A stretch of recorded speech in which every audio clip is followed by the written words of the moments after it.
Hi everyone, welcome back to your own YouTube channel Infinite Iteration. So today we are going to discuss about operating system schedulers like long-term scheduler, short-term scheduler, mid-term schedulers and preemptive scheduling, non-preemptive scheduling. So before starting this video, it is a small and humble request for you guys. Like if you find my videos helpful, like it can benefit you, then please subscribe to my YouTube channel, watch my videos completely, give it a like, comment or make me improve if you have any feedback. So guys, because I believe that if someone teaches me a single word, he becomes my teacher for lifetime. I believe in this quote. So please help me to grow this YouTube channel because I bring highly paid courses in the market free for you. Okay, let's start today's video. So process scheduling. Process scheduling is basically CPU scheduling. Like OS manages like which process to be executed the next time and which process like first executed and then the execution of the second process takes place. So the main function of CPU scheduling is to ensure whenever the CPU remains idle. Its main function is to make CPU becomes less idle, so it decreases idleness of the CPU. So its main function is CPU idleness, deal with the CPU idleness. And process scheduling is an integral part of multi-programming applications. So OS schedulers, the purpose of an OS schedulers is to manage and allocate CPU's processing time among various competing processes to ensure fair, efficient resource utilization and optimal system performance, providing a responsive and smooth user experience by deciding which process to run, pause and next. Key purpose of OS schedulers: efficient resource utilization, fairness and responsiveness. Like it will make the CPU efficient for resource utilization. It will be fair and responsive. It will be multitasking and process management. So these are the main purpose of OS schedulers. So CPU scheduling, keeping the CPU busy all the time and minimizes the idleness of the CPU, ensuring fairness, minimizing waiting and responses time, increasing throughput. Throughput, I told you before, output per unit of time. So output of a process per unit of time. So we have three different types of schedulers: long-term scheduler, short-term scheduler and medium-term scheduler, or you can say mid-term scheduler. Process queues. What are process queues? Process queues, basically we have three different types of queues: job queue, ready queue and IO queue, waiting queue. So long-term scheduler job is to take the process from the job queue to the ready queue, and while short-term scheduler job is to take the job from ready queue to CPU. It is to take the process, not job. And if we have some IO request, then the process goes to the IO waiting queue. So we have job queue, contains all the jobs that are waiting to be executed.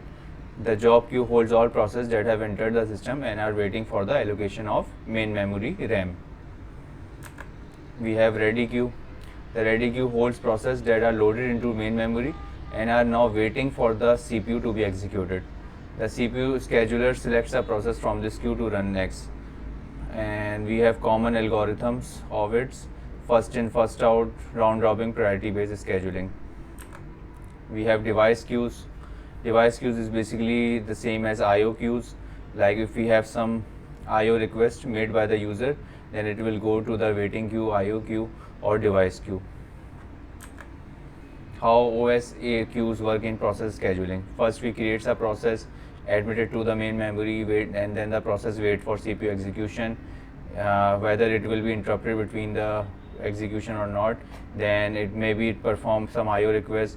Then we have some times like the expiration, like if we give it some time quantum for execution time sharing, like phenomena, and finally it will be terminated. Example of queue usage: we have two different examples shown here. Like we have a printer, and when we multiple users send print job to a printer, it will go into a queue, and the operating system job is to manage all those orders in a queue. Similarly, we have web server requests. Web servers use queues to handle incoming requests. Requests are added to a queue and processed sequentially, ensuring each request is handled in an orderly manner. So we have a scheduling algorithm. First one is multi-programming. As you can see, job creation, and it goes to a ready queue and then wait for CPU.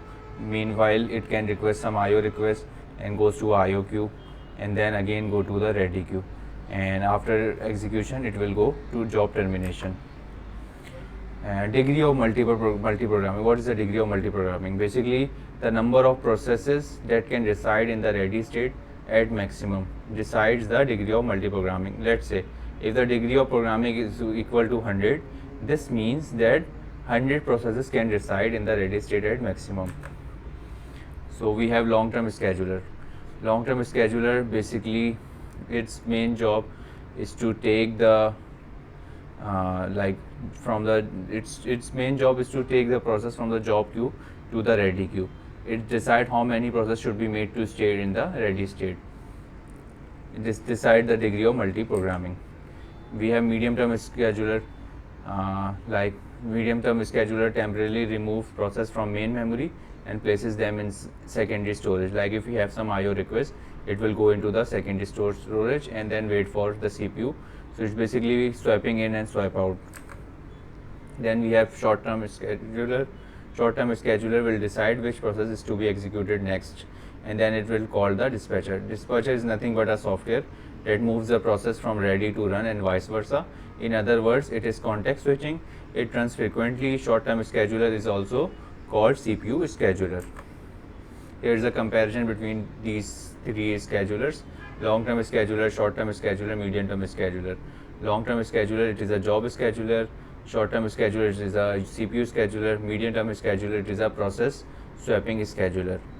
Long-term scheduler, it takes process from the job pool. Short-term scheduler, it takes process from the ready state.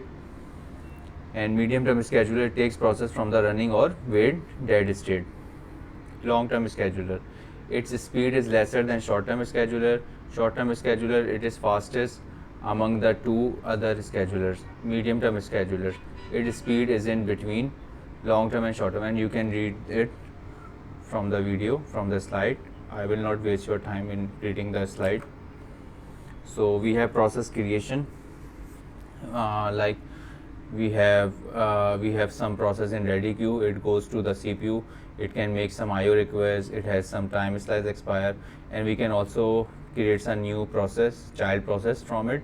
So it's basically forking a child. It's the same diagram. Like we start a process, it goes into the job pool, and we have long-term scheduler to make it go to the ready queue. Then we have some medium-term scheduler for swapping in and swapping out between the main memory and secondary storage. Meanwhile, we have some short-term scheduler to make the process go from ready queue to CPU for execution, and it can also make some IO requests. We can fork a child, wait for interruption. So it is a complete schematic diagram of process execution from job queue, job pool to ready queue, and process termination. So we have two different types of scheduling: preemptive scheduling, non-preemptive scheduling. Preemptive scheduling is basically like we do preemption, like a process is running and we do some interruption. Non-preemptive scheduling is basically we don't do any interruption between the process and let it execute and complete. So here's the difference between preemptive scheduling. Like we have run process 1 and then switch between process 2, interrupt it. Meanwhile, non-preemptive scheduling, process 1 is completed and then process 2 is executed. So non-preemptive scheduling, I told you the definition before. It has 4 different type of algorithm: first come first serve, shortest job first, longest job first, highest response ratio next. So preemptive scheduling, I told you its main algorithm are shortest remaining time first. It is the same as shortest job first, but different because it is for preemptive scheduling. We have round robin, the most famous of all, and priority scheduling, multi-level queue scheduling, multi-level feedback queue scheduling. So it's a small self test for you. Pause this video now and answer this whether it is preemptive scheduling or non-preemptive scheduling. So it is basically preemptive scheduling, because program P1 started, then P1 preempted for P2, and then P2 preempted for P3, and it goes in a loop. And all the process wait for the next, and it is preempted for execution. Here's another self test. What is it happening? It is happening like non-preemptive scheduling. Task 1 is completed, then comes the task 2, then task 3, and then so like it's the symmetry. So one task is completed and then wait for the next task. Terminologies used in CPU scheduling. We have arrival time, completion time, burst time, turnaround time, and waiting time. What is arrival time? Time at which the process arrives in the ready queue. Completion time, time at which process completes its execution. Burst time, time required by a process for CPU execution. Turnaround time, time difference between completion time and arrival time. Waiting time, time difference between turnaround time and burst time. So here's a schematic, like we have ready, run, and complete state. Like from ready state to run state we have some waiting time, and from run state to complete state we have burst time. So turnaround time is basically completion time minus arrival time, subtraction between the completion time and arrival time. And another definition is turnaround time is basically waiting time plus burst time. So here's comes the algorithm. First come first serve.